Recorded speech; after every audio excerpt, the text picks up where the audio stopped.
മരദൈവം.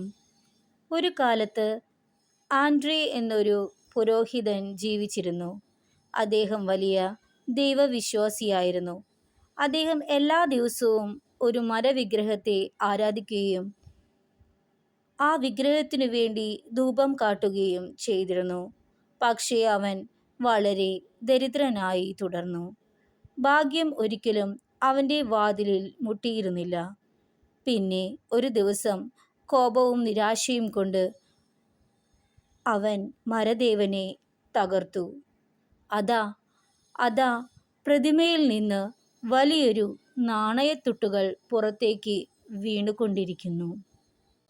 നോക്കുവിൻ, നമ്മളിൽ പലരും, നാം തന്നെയും ആൻഡ്രേ എന്ന പുരോഹിതനെ പോലെയാണ്. നമ്മൾ ദൈവവിശ്വാസത്തിൽ തുടരുകയും വിഗ്രഹങ്ങളെയും മറ്റും ആരാധിക്കുകയും ചെയ്യുന്നു. ഒരു കാര്യം നമ്മൾ ഓർക്കുക, നമ്മുടെ രക്ഷകനായ ദൈവത്തിൽ നമ്മൾ വിശ്വസിക്കുകയും അവിടുത്തെ ആരാധിക്കുകയും ചെയ്യുവിൻ. ദൈവത്തെ വിശ്വസിച്ചാൽ ദൈവത്തിൻ്റെ അനുഗ്രഹത്താൽ നമുക്ക് എന്തും ചെയ്യാൻ സാധിക്കും.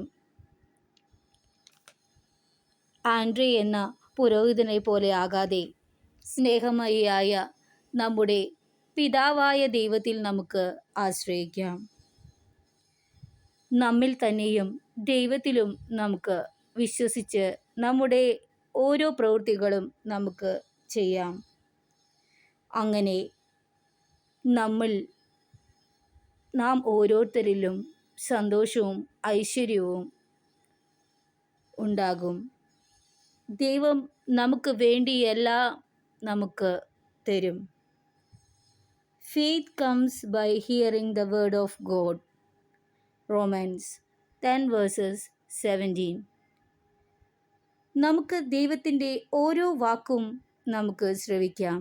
ദൈവത്തിൻ്റെ ഓരോ വചനവും നമുക്ക് നിത്യവും വായിക്കാം.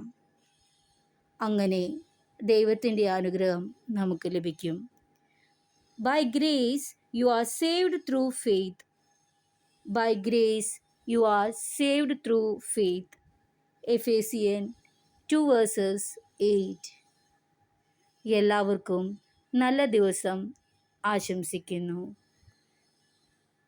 Thank you.